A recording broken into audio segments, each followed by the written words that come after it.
Hi, future Ryan. Hi, future Savannah. What are we still talking about today? Today, we're still talking about Feels Good Man, the Pepe documentary.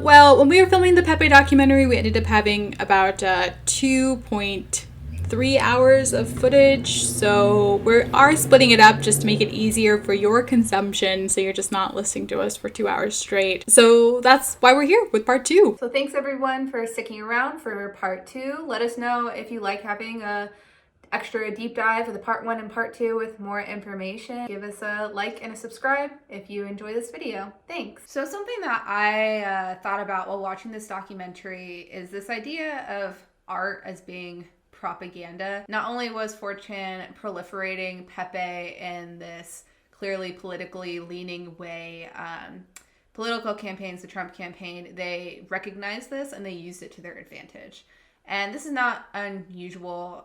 The arts, all forms of the arts, movies, visual artwork, music, they've all been used as tools as propaganda throughout all of history. I think pretty much some examples could be like Nazi Germany. They really used film to promote their ideas, along with fascist Italy. They did the same thing here in the United States. Almost all of our movies have some level of propaganda in them, whether that be from like the McCarthy era and when films specifically had to promote like our good morals, things like that. You see today films about like the military, or even in like lots of action films, it's all like kind of pushing this idea of like our great military that we have.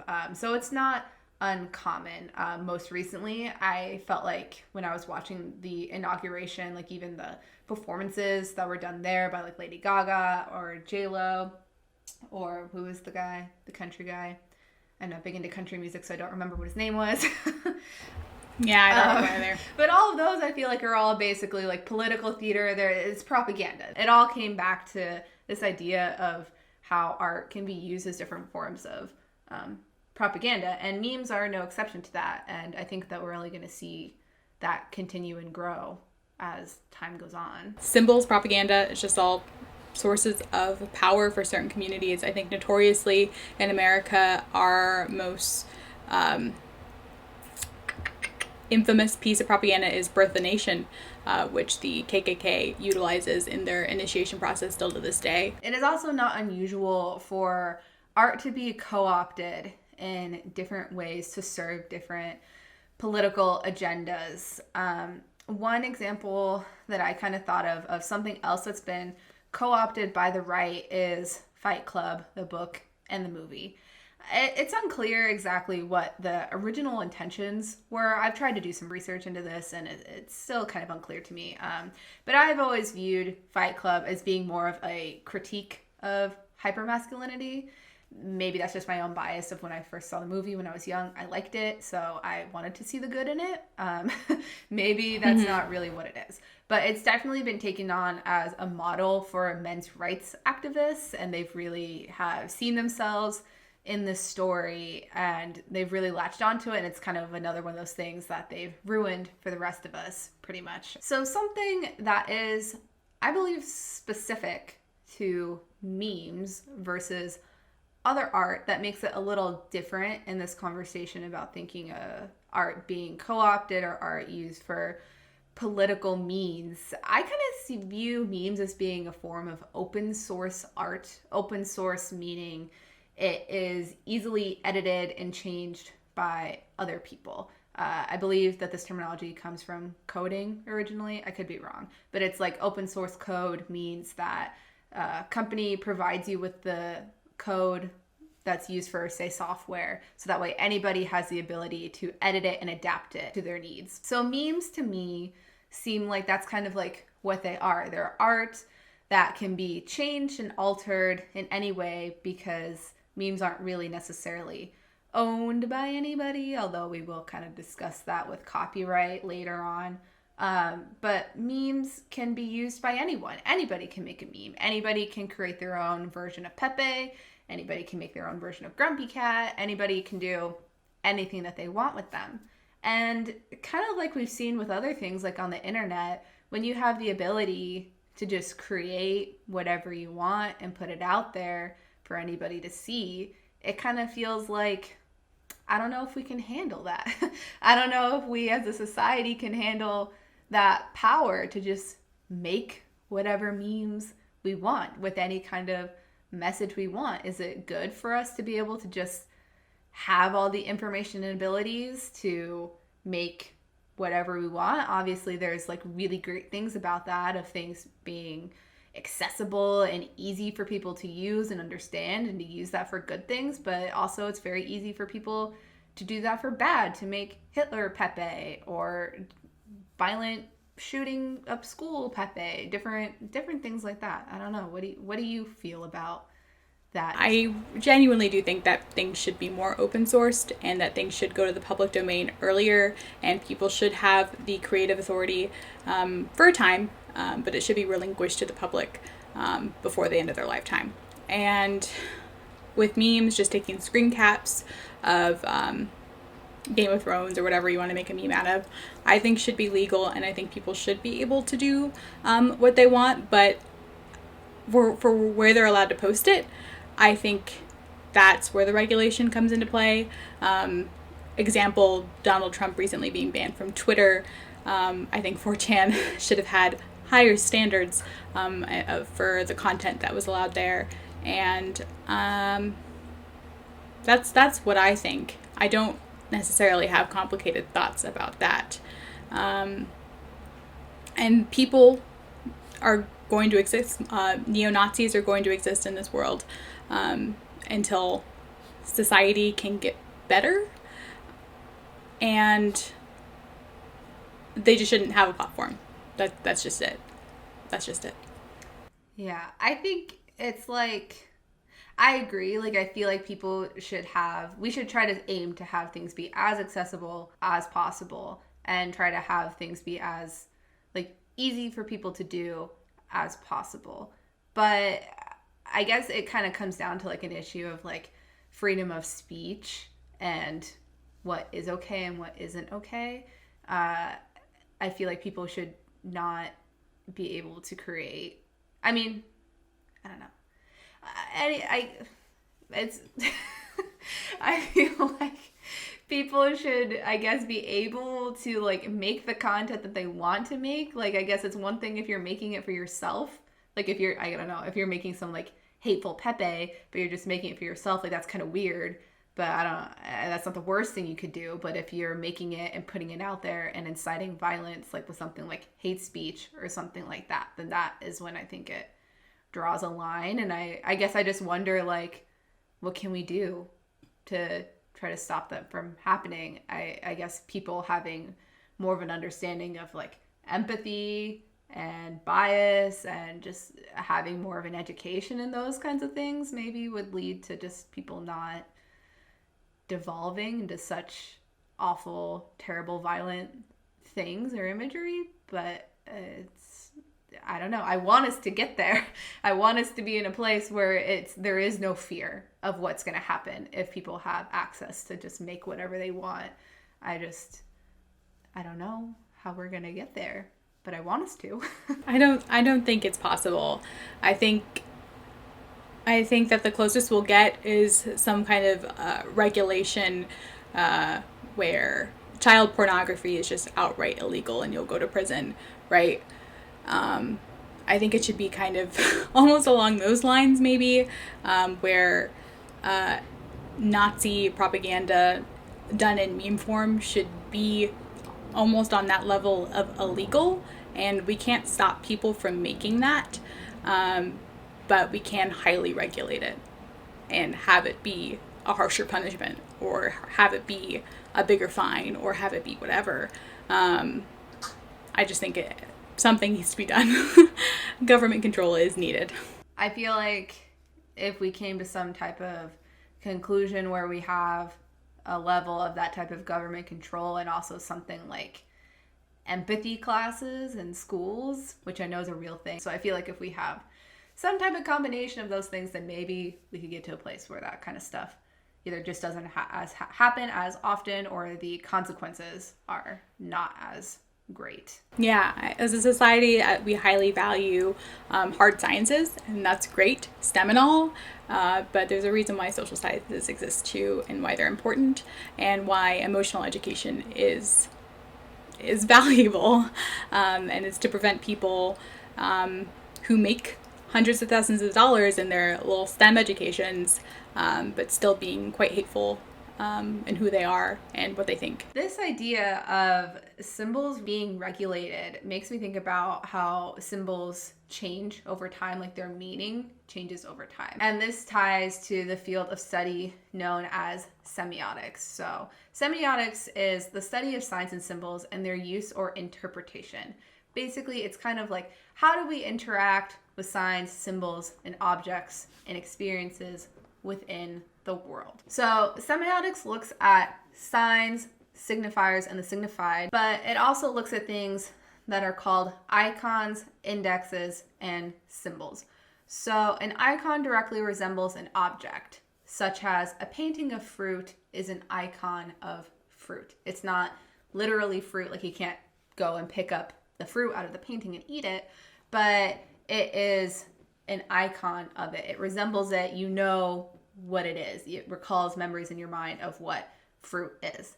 An index is an implied association with an object. So an index would be something like, if you can smell rain, you know in your mind that it's going to rain, or it has been raining. Or if you can smell smoke, you know that there is a fire nearby. It's that type of understanding of a meaning of that experience or thing. A symbol is not directly connected to an object.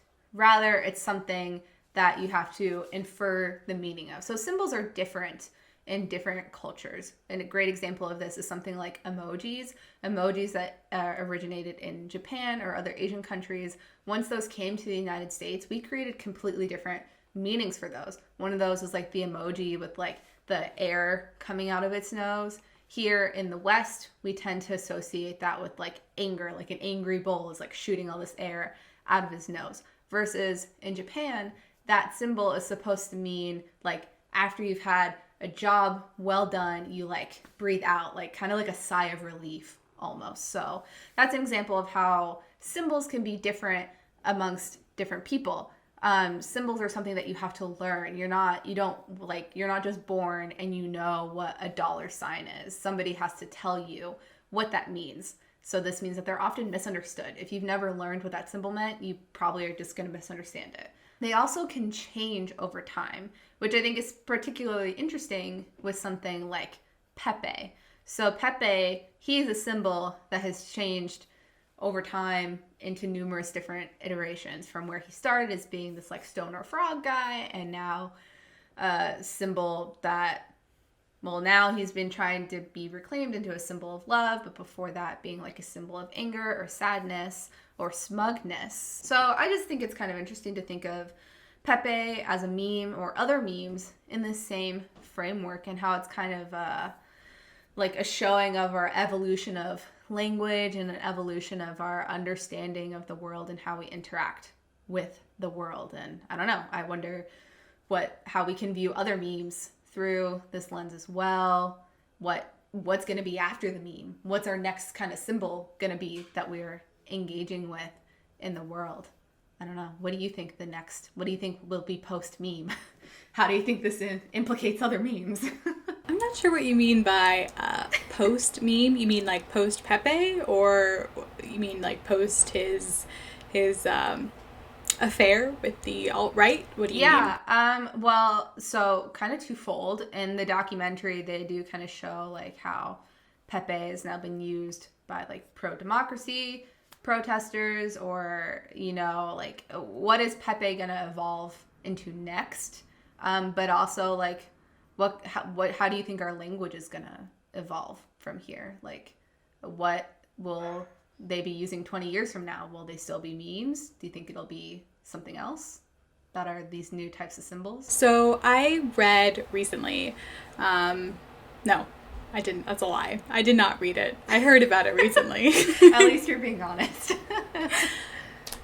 I did not read this. I don't even remember where I heard it from. But you know how people are always trying to like define humans, like we're creatures, like we're humans, like what makes us intelligent is because we're beings of storytelling or beings that use tools, like what makes humanity different. And I recently came across a definition for humans is we're creatures because of memes, or creatures of memes. And it kind of tied into your semiotics talk there, where we're not born knowing what symbols are, and we're not really born knowing how to survive necessarily. We really do have to be taught that. Like a bird has the natural instinct to build a nest. Well, we have no idea how to build a house whatsoever. We kind of have the general sense that our body needs to be covered, but to build anything even remotely resembling like a modern day house, we would need to learn. And we are one of the few creatures, I think elephants are the only other one that don't naturally just know how to swim. So swimming could be a meme because that has to be taught down and brought through generations of people.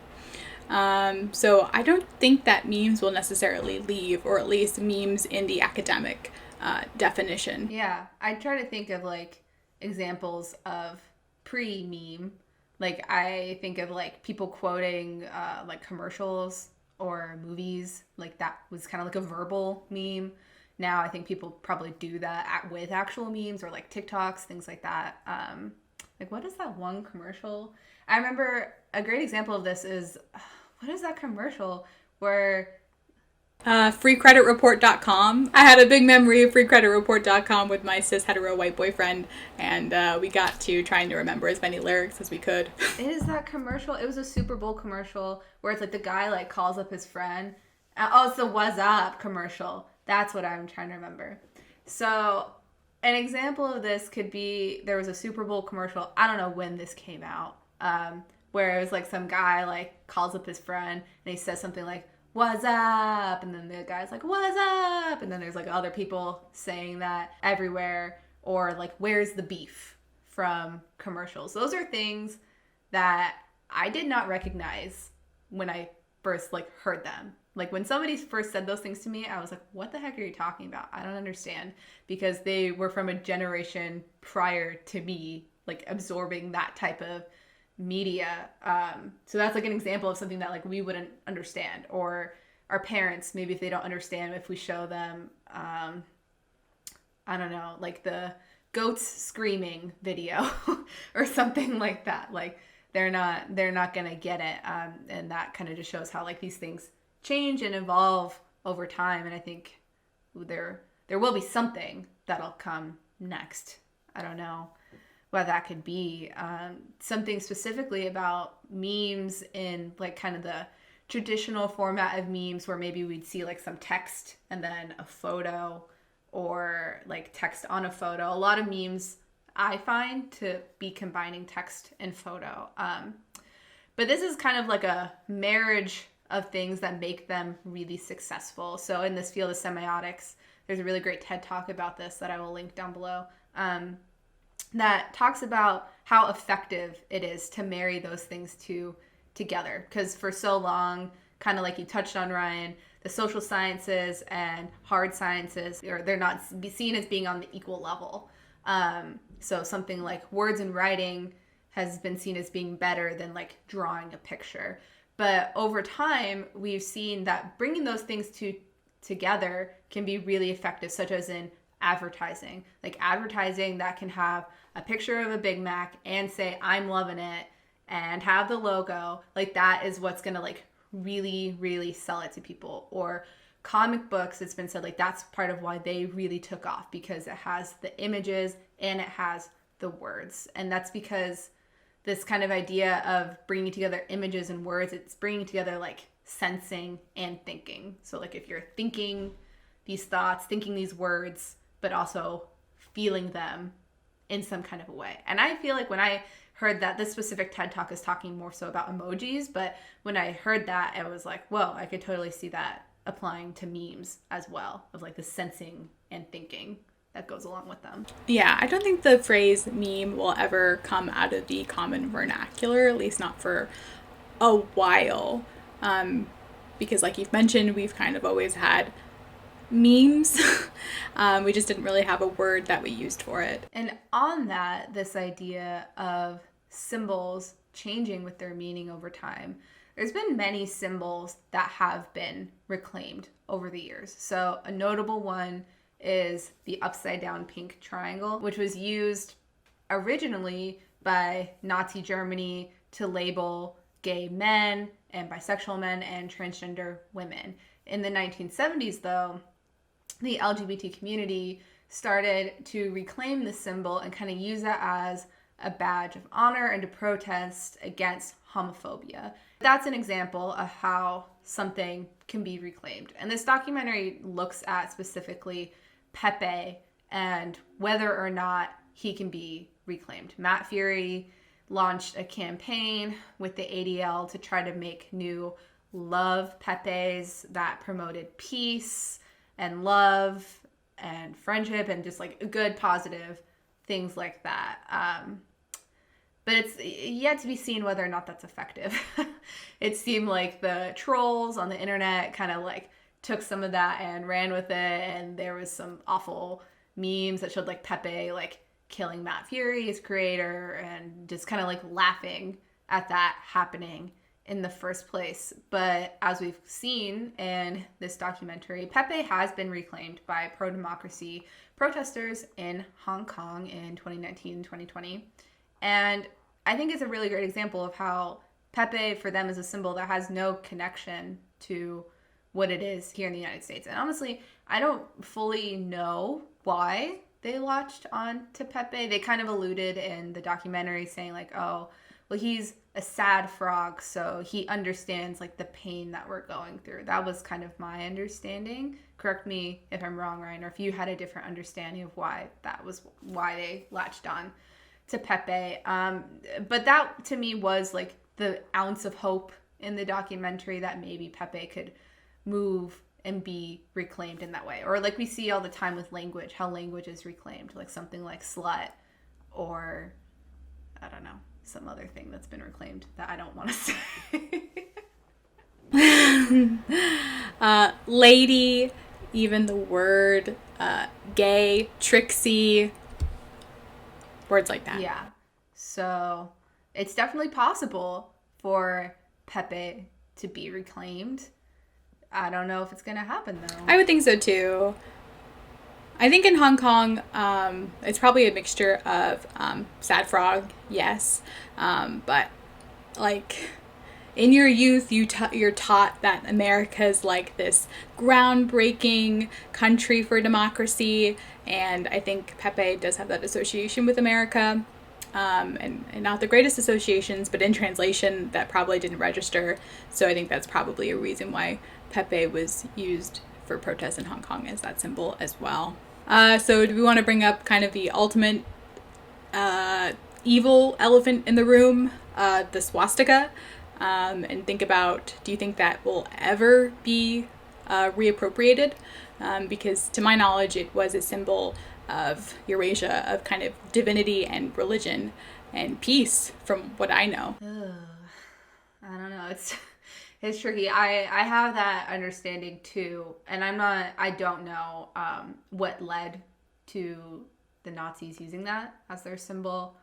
I don't know. I almost wonder if there's like some kind of threshold for how bad something can mean for it to ever not mean that thing anymore. I would like to think that it would be possible, but I don't. I think that because of the fact, at least, I don't think it'd be possible for a very long time, because I think that right now it's still not that far away of when the Holocaust happened, and it is still very much used as a hate symbol right now. So I don't think that it could be for a long time, and I don't know if there's even a group of people who want that. I don't know if Jewish people would like to reclaim that, or if it's too much of a image of trauma for them. I can't really speak to that. And is it even like something for Jewish people to reclaim? It's not technically a symbol of Judaism. So is that even a question that we should be asking? I guess it is. We should probably ask them first, right? So I do think that something could be so watered down. I see swastikas, at least once a month. Like, for as much as it being a hate symbol, it's still pervasive. It's still in movies. It's still referenced a lot. People still talk about it and its symbolism, and it's kind of held up as an example. It's still taught in history books. I think that a lot of this comes back to who is the affected group. I think I mentioned this in an earlier podcast. Like, I feel like if somebody is offended by something, only that person gets to decide, like, if something has been made right yet, or like if they can accept an apology for something. Like, if somebody, like in cancel culture, for example, like if somebody has been canceled for being racist, it's not white people's job to accept that apology on the behalf of people of color. So I think it would ultimately come down to whether or not people who were Jewish or other marginalized communities that were affected by Nazism in Germany, or Nazism today, neo-Nazis, whether or not they want to reclaim that. That's not really for me to say. I don't know. It's... No. No, I don't. Yeah, like you said, I don't think it would happen for a very long time. And who knows if human history will get there, because, oh man, I just read The Uninhabitable Earth. And from that book, we're like dying in like 150 years. So probably not waking that far anyways. So yeah, and here in Arizona, it is currently 10 degrees warmer than it has ever been on this day in history. So we're just going to burn up here pretty soon. So kind of earlier in the beginning of this podcast, I did mention Matt Furie being portrayed as kind of passive, kind of a male version of an airhead, not really taking control of his own property. And I'm just wondering, I was very conflicted if I could kind of feel negative feelings towards him. I felt bad for the guy, but at the same time, I couldn't help feeling like he did something wrong. I don't know if you felt the same feelings, Savannah. Yeah, I struggled with my feelings for Matt Furie. I feel like it's so hard because looking back at what happened, it's easy to say like he should have done something about it. But in that moment, I don't really know what he really could have done. I mean, they really emphasize in the documentary that he had very limited resources. Like he's not a rich guy. He doesn't have a lot of money. He couldn't have just hired lawyers. But, you know, his whole comic was kind of based on this, like, everything's good, man. Like, don't worry about it too much. Like, it's kind of like chill vibe, and he seems like he personally embodies that vibe. So he probably didn't take it seriously in the beginning when he needed to, but in the beginning, I don't know what he really could have done, because can copyright lawyers go after people who are making memes if they're not making any money off of it? Like, copyright lawyers can't go after an individual for just drawing a picture of Spider-Man and putting it on the internet, can they? If they aren't selling it, they're just showing it. And, you know, Matt Furie, like in the very beginning of the documentary, he makes a point to say that the reason why he wanted to be an artist was because he wanted to be outside of the mainstream world. Or like he didn't exactly overtly say that he wanted to be outside of politics, but you kind of got that vibe. That was kind of like what was implied, or at least I saw that to be implied in what he was saying.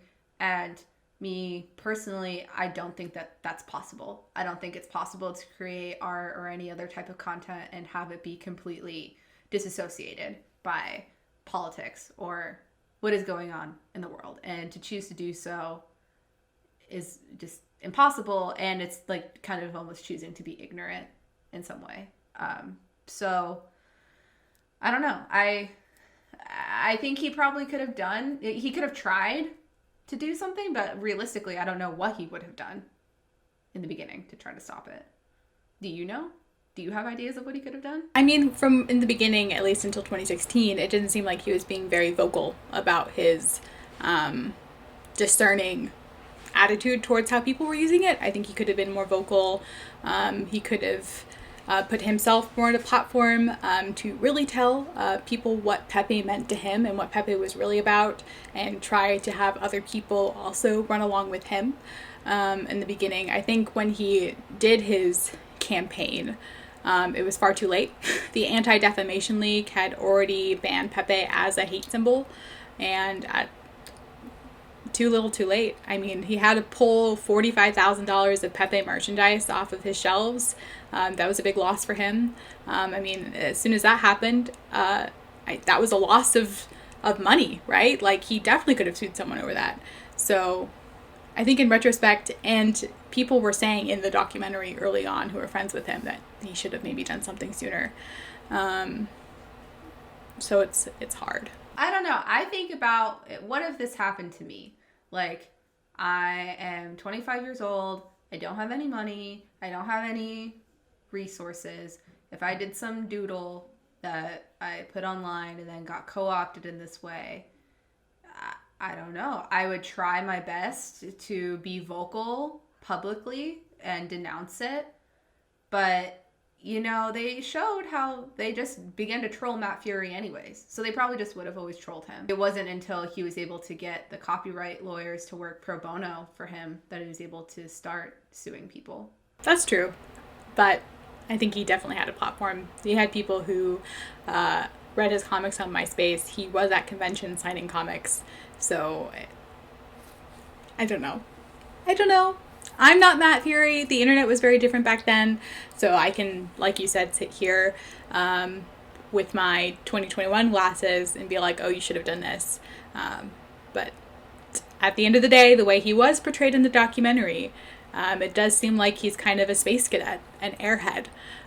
So I think that could be a contributing factor. And one last thing I think worth touching on was what I thought was kind of interesting. I felt like the documentary kind of ended with this, like, copyright saves the day almost situation, which was unusual to me because I personally feel like I have kind of like a love-hate relationship with copyright laws. I feel like as an artist, I appreciate them and I think that they're important to protect people and their work, but I also think that they can be, like, just more difficult for people to have access to information or materials to use. So I felt like I'd never really seen copyright presented in this way, of how it can be, like, really important and really helpful to somebody, especially in Matt Furie's situation. Yeah, I think most documentaries that I've seen are like about bigger businesses like Disney or big gaming like AAA developers and their copyright wars, or like big kind of superstars just going after people selling unofficial merch. So I think those are the only instances in the media that I ever see of copyright, and that's portrayed negatively. So with this one, copyright is defending the little man, and we don't have nearly as many stories about that in the mainstream media, to my consumption and to my knowledge. I also thought it was interesting in the documentary how they showed not only were they arguing that it was an infringement of copyright, but also specifically that it was also, like, using it as a form of hate speech, which I don't think I've ever heard of before. And it was kind of funny. You could see, like, they kind of hyped that up, like how that was exciting for the copyright lawyers to be able to have to work on something that was of that nature. So we covered a lot in this episode of really some intense topics that are very relevant to today. So we would definitely love to hear all of your guys' thoughts and opinions on all this stuff that we just discussed. So please share with us down below all of your thoughts on the Pepe situation, or if you've seen the documentary, if you want to check it out. I rented it from the iTunes store. Where did you watch it, Ryan? I rented it from YouTube. So you can check it out in those places. I think it's also on PBS to rent there as well. Don't pirate it, though. This one deserves not to be pirated. I will note that Matt Furie, if you do feel sympathy for him, He does have other books. He has a children's book and a more current book of artwork that you can support him in. He does have a Patreon. We'll link him down below. So thank you everybody who has been listening to this. Please subscribe.